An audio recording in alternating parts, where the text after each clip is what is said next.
सुवार्तेंत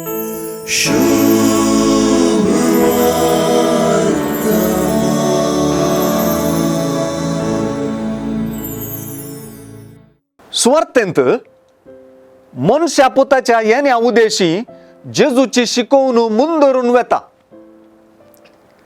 ह्या येण्या उद्देशी जेजू पोरण्या सोल्ल्यांतले 2 दाखले दिवन शिकवून दिता.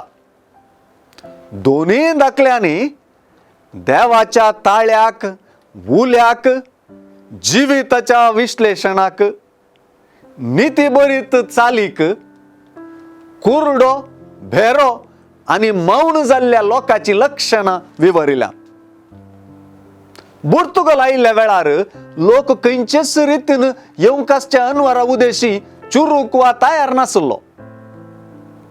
सोदोम आनी गोमोर्राचो लोकय नासाक पावताना असोच आसलो. सुवार्ता तो लोक खावन पियोवन आसलो, लग्न करून घेतालो आनी दितालो, व्यापार करून शेतां लावन आनी घरां बांदूनच आसलो म्हणटा. हें चूक म्हूण सुवार्ता सांगना तरी आध्यात्मीक रितीन जावं, दैवीक सोदनेचे गजालीन जावं त्या लोकांक कितेंच गण्य करिनासलेलें दिसून येता.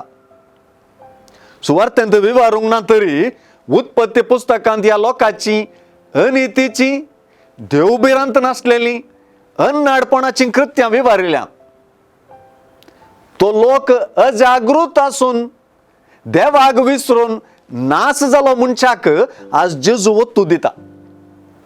मनशा पुताच्या येण्या उद्देशी देवाशी उबारलेली जिणी, संवसारांत आसूनय देवा केंद्रीत जिणी, ती जिणी वांचपाची रीत जाता. गिदांक मोडे आमकेच कडेन आसा म्हूण सांगची गरज ना. तेच परी सोमयाचो दीस सर्वांक लागू जाता.